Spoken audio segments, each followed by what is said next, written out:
Ya, oke baik. Bismillah. Assalamualaikum warahmatullahi wabarakatuh. Perkenalkan, nama saya Asyikul Fikiran Sarda dengan NIM H0712411083 eh, dari program studi Sistem Informasi Universitas Hasanuddin. Jadi di sini saya akan mempresentasikan terkait sintaks dan semantik bahasa formal. Jadi yang pertama itu ada definisi sintaks. Sintaks ini merupakan cabang dari linguistik atau ilmu komputer yang mempelajari aturan dan struktur penyusunan simbol, kata ataupun frasa dalam suatu bahasa. Dalam konteks yang berbeda, sintaks memiliki pengertian yang spesifik. Yang pertama dalam linguistik atau bahasa alam. Nah, pada bahasa alam, sintaks merujuk pada aturan yang mengatur bagaimana kata-kata disusun menjadi frasa, klausa, dan kalimat yang bermakna secara gramatikal. Contoh, kalimat saya makan nasi. Nah, pada kalimat ini adalah sintaks yang benar dalam bahasa Indonesia. Tetapi pada kalimat makan saya nasi, itu merupakan sintaks yang tidak sesuai dengan aturan sintaks yang normal. Kemudian yang kedua ada dalam bahasa formal atau ilmu komputer. Nah, pada bahasa formal atau ilmu komputer, sintaks itu merujuk pada aturan penulisan simbol-simbol dalam bahasa pemrograman atau bahasa formal lainnya. Sintaks itu menentukan bagaimana sebuah program harus ditulis agar dapat dipahami oleh compiler atau interpreter. Kemudian yang kedua di sini ada contoh penggunaan. Nah, contoh penggunaan sintaks itu yang pertama dalam sintaks dalam bahasa alami atau linguistik. Dalam linguistik, sintaks ini berkaitan dengan bagaimana kata-kata disusun menjadi kalimat yang gramatikal dan dapat dipahami oleh penutur asli bahasa tersebut. Kemudian, adapun contoh dari penggunaannya itu, misal kita buat pada kalimat pertama, kita buat kalimat yakni Rina sedang membaca buku di perpustakaan. Nah, kemudian kalimat kedua, sedang buku Rina perpustakaan membaca di. Nah, kalimat pertama ini mengikuti aturan sintaks bahasa Indonesia yang normal, yakni subjek plus predikat, kemudian plus objek plus keterangan tempat. Nah, kalimat kedua ini memiliki susunan kata yang tidak lazim atau tidak betul, sehingga terdengar salah atau terdengar janggal atau tidak dapat dimengerti. Ya, oke baik. Jadi contoh penggunaan sintaks yang kedua yakni sintaks dalam bahasa pemrograman. Dalam pemrograman, sintaks adalah aturan penulisan kode yang harus diikuti agar program itu dapat dijalankan oleh komputer. Jika ada kesalahan dalam penulisan kode disebut sintaks error, maka program tidak akan bisa dieksekusi. Contohnya pada bahasa Python.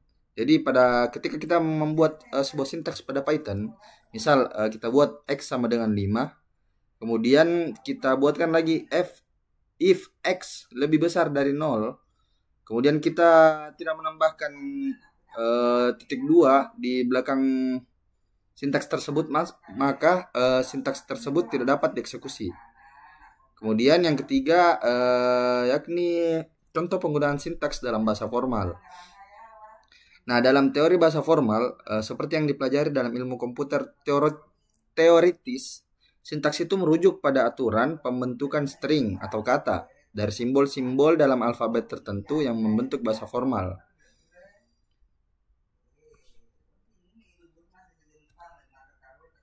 Nah, selanjutnya di sini ada struktur dan komponen sintaks. Yang pertama ada simbol terminal. Nah, simbol terminal ini adalah komponen dasar dalam struktur sintaks secara bahasa formal. Simbol ini merupakan elemen-elemen paling kecil yang tidak dapat dipecah atau diuraikan lebih lanjut. Dalam konteks bahasa formal, simbol terminal merupakan karakter atau huruf yang muncul langsung dari string akhir dari suatu bahasa.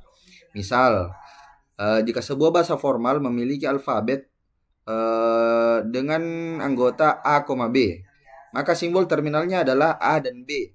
Kata-kata seperti AB, AA, BB, atau BB, atau BBBA ini tersusun sepenuhnya dari simbol terminal. Terminal inilah yang nantinya membentuk bahasa sebenarnya setelah proses derivasi dari simbol non-terminal selesai dilakukan. Dengan kata lain, terminal adalah output akhir dari proses pembentukan string yang sesuai dengan aturan grammar suatu bahasa. Nah, yang kedua di sini adalah aturan produksi. Nah, aturan produksi ini merupakan inti dari pembentukan struktur sintaks dalam bahasa formal. Aturan ini menetapkan bagaimana simbol-simbol non-terminal itu dapat diubah menjadi simbol-simbol lain, baik terminal maupun non-terminal. Aturan produksi digunakan untuk menyusun string dari simbol awal hingga membentuk urutan simbol terminal yang valid. Kemudian grammar formal biasanya dinyatakan dalam bentuk misal G sama dengan N, E, P, S. Dan di mana N ini adalah himpunan non-terminal dan E adalah simbol terminal. P adalah himpunan aturan produksi dan S adalah simbol awal. Kemudian contohnya dalam grammar sederhana dengan aturan saya rasa ini salah. Kemudian yang ketiga ada diagram pohon. Nah, diagram pohon atau parser tree adalah representasi visual dari proses derivasi sintaks yang dilakukan berdasarkan aturan produksi. Pohon ini menunjukkan bagaimana simbol awal itu diturunkan secara bertahap menjadi string akhir yang hanya terdiri dari simbol terminal. Setiap node pohon mewakili suatu simbol, baik terminal maupun non-terminal, dan anak-anak dari node tersebut menunjukkan hasil produksi dari simbol tersebut. Sebagai contoh, baik, selanjutnya yakni definisi semantik. Semantik ini merupakan ilmu yang mempelajari makna dari suatu ekspresi, baik dalam bahasa alami maupun bahasa formal. Pada linguistik, semantik ini berfokus pada arti kata, frasa, kalimat, dan teks, serta bagaimana makna tersebut dipengaruhi oleh konteks penggunaannya. Sementara itu, dalam konteks bahasa formal seperti bahasa pemrograman atau logika matematika, semantik ini merujuk pada penafsiran terhadap ekspresi atau pernyataan. Dengan kata lain, apa arti dari sebuah instruksi atau rumus secara logis atau komputasional?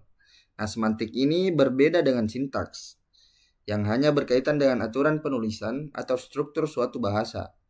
Kemudian sintaks itu menentukan apakah suatu pernyataan itu ditulis dengan benar, sedangkan semantik memastikan apakah pernyataan tersebut bermakna atau dapat dijalankan dengan benar sesuai tujuan yang dimaksud. Kemudian ada arti dan makna. Nah, kemudian di sini arti dan makna semantik secara umum itu merujuk pada aspek pemahaman terhadap makna suatu bentuk bahasa, baik dalam bentuk kata, kalimat, maupun simbol dalam bahasa formal. Secara sederhana, arti dari semantik adalah penjelasan tentang apa yang dimaksud oleh suatu kata atau simbol. Misal, arti kata rumah. Nah, arti kata rumah ini adalah bangunan tempat tinggal manusia. Kemudian, adapun makna dalam semantik itu lebih luas, mencakup bagaimana suatu ekspresi itu dipahami dalam konteks tertentu, termasuk makna tersirat, makna logis, atau makna yang bergantung pada situasi. Nah, dalam konteks ilmu komputer atau bahasa formal, makna semantik ini menunjukkan apa yang dilakukan atau dipresentasikan oleh suatu pernyataan dalam sistem tersebut. Sebuah pernyataan yang benar secara sintaksis belum tentu bermakna secara semantik jika tidak dapat diinterpretasikan dengan logis atau operasional. Jadi, semantik ini membantu menghubungkan bentuk suatu ekspresi dengan makna atau perilaku yang diharapkan darinya. Selanjutnya ada hubungan. Nah, hubungan antara semantik, sintaks, dan logika antara semantik, sintaks, dan logika program ini memiliki hubungan yang erat dalam konteks bahasa pemrograman dan desain sistem komputasi. Yang pertama, sintaks. Sintaks ini berkaitan dengan struktur atau aturan penulisan dalam suatu bahasa pemrograman. Sintaks menentukan bagaimana program harus disusun agar dapat dipahami oleh compiler atau interpreter. Sintaks yang benar penting agar kode dapat diterjemahkan dan diproses oleh komputer, tetapi tidak menjamin bahwa program akan berjalan dengan benar dari segi logika atau hasil akhirnya. Selanjutnya, sintaks hanya memastikan bahwa ekspresi atau instruksi ditulis sesuai dengan aturan yang telah ditetapkan. Kemudian yang kedua ada semantik. Nah, semantik ini berhubungan dengan makna atau perilaku dari ekspresi yang ditulis dalam suatu bahasa pemrograman. Meskipun sebuah kode mungkin memiliki sintaks yang benar, semantiknya harus menjelaskan apa yang sebenarnya dilakukan oleh kode tersebut. Dengan kata lain, semantik menghubungkan struktur sintaksis dengan hasil yang diinginkan atau dampak logis yang dihasilkan. Nah, selanjutnya yang ketiga ada logika program. Nah, logika program ini berkaitan dengan proses pemikiran atau urutan perintah yang dilakukan oleh program untuk mencapai tujuan tertentu. Ini mencakup pengaturan alur kontrol seperti percabangan, pengulangan, dan pemrosesan data yang dilakukan oleh program. Dalam hal ini, semantik dan logika dan program saling berkaitan. Semantik menjelaskan makna setiap ekspresi dalam program, sementara logika program mengatur bagaimana ekspresi-ekspresi tersebut berinteraksi untuk menghasilkan hasil yang diinginkan. Oke, next. Nah, selanjutnya ada jenis-jenis semantik. Dalam konteks bahasa formal, termasuk bahasa pemrograman, terdapat beberapa jenis semantik yang digunakan untuk memahami makna dan perilaku, ekspresi, atau pernyataan dalam suatu bahasa. Yang pertama ada semantik denotatif atau denotational semantics atau denotasional. Yang pertama, adapun definisi dari semantik denotatif ini berfokus pada makna formal dari suatu ekspresi.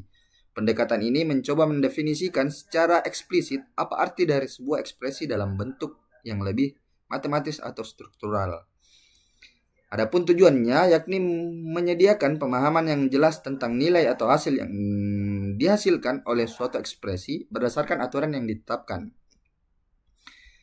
Adapun contoh dari denotasional, yang pertama dalam bahasa pemrograman, ekspresi. Misalnya kita buat ekspresi X itu merupakan X sama dengan 5 tambah 3. Nah, ini memiliki makna yang denotatif yang mengarah pada nilai 8 yang akan disimpan dalam variabel X. Nah, kemudian yang kedua ada semantik aksi atau operational semantics. Adapun definisi dari operational semantics, ini merupakan semantics yang menggambarkan bagaimana suatu ekspresi dieksekusi atau diproses dalam langkah-langkah operasional. Ini berfungsi pada langkah-langkah yang diperlukan untuk mengeksekusi sebuah pernyataan dan hasil yang diperoleh setelah eksekusi. Adapun tujuannya yakni memberikan gambaran tentang proses eksekusi kode atau program dan bagaimana setiap langkah eksekusi tersebut mempengaruhi keadaan program. Kemudian adapun contohnya dalam bahasa pemrograman, semantik aksi ini untuk ekspresi, misal X sama dengan X tambah 1. Ini menjelaskan bahwa langkah pertama adalah membaca nilai X, kemudian menambahkannya dengan 1, dan akhirnya menyimpan hasilnya kembali ke dalam X. Kemudian yang ketiga ada semantik akseptasi atau axiomatic semantics. Adapun definisi dari axiomatic semantics ini merupakan semantics yang berfokus pada menyatakan sifat logis dari suatu ekspresi dalam bentuk aksioma atau klaim matematis yang dapat digunakan untuk membuktikan kebenaran program. Adapun tujuannya yakni menyediakan kerangka kerja untuk membuktikan bahwa program benar atau memenuhi persyaratan tertentu berdasarkan sifat-sifat logisnya. Contoh, dalam konteks verifikasi program, semantik akseptasi ini digunakan untuk membuktikan bahwa setelah menjalankan suatu blok kode, kondisi tertentu seperti variabel X memiliki nilai tertentu itu dipenuhi. Selanjutnya, next. Nah, adapun contoh kasus sintaks dan semantik. Yang pertama ada implementasi Python. yang dimana itu contoh bahasa pemrograman pada Python, yakni contoh bahasa pemrograman Python. Kemudian sintaks Python, aturan penulisan kode dalam Python. Kemudian semantik Python, interpretasi kode untuk menghasilkan keluaran yang sesuai. Next. Nah, selanjutnya di sini ada perbedaan dan keterkaitan antara sintaks dan semantik. Nah, sintaks dan semantik ini adalah dua konsep yang saling terkait namun memiliki fokus yang berbeda. Sintaks itu berfokus pada aturan penulisan atau struktur ekspresi dalam bahasa, baik itu bahasa alami maupun bahasa pemrograman. Sintaks menentukan bagaimana kata-kata atau simbol-simbol harus disusun agar ekspresi tersebut sah secara formal dan dapat dipahami oleh sistem atau pembaca.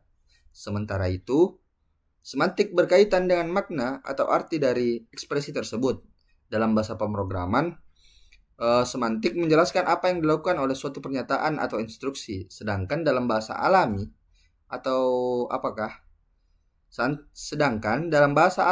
semantik berhubungan dengan pemahaman makna berdasarkan konteks. Meskipun keduanya memiliki fokus yang berbeda, sintaks dan semantik saling bergantung. Sebuah ekspresi bisa saja memiliki sintaks yang benar, tetapi semantik yang salah, ataupun sebaliknya. Semantik yang benar namun sintaks yang salah. Selanjutnya, dalam konteks bahasa pemrograman, sintaks yang salah akan menyebabkan error kompilasi. Dalam konteks bahasa pemrograman, sintaks yang salah akan menyebabkan error kompilasi dan menghentikan program. Sementara sintaks yang benar namun semantiknya salah bisa menyebabkan program berjalan tetapi menghasilkan output yang tidak sesuai. Dengan demikian, sintaks memastikan bahwa ekspresi atau program dapat dibaca dan diproses dengan benar, sementara semantik itu memastikan bahwa ekspresi tersebut bermakna dan menghasilkan hasil yang diinginkan. Next. Nah, jadi kesimpulannya, teman-teman, yang pertama, pemahaman. Nah, pemahaman terkait pentingnya pemahaman sintaks dan semantik. Kemudian, struktur. Sintaks memastikan struktur yang benar. Kemudian yang terakhir, validitas, yakni semantik memastikan validitas makna. Pemahaman sintaks dan semantik ini sangat penting. Ini relevan dalam pengembangan software dan studi bahasa pemrograman. Semoga presentasi ini bermanfaat bagi teman-teman sekalian. Saya Ariel, saya pamit undur diri. Terima kasih telah menyimak.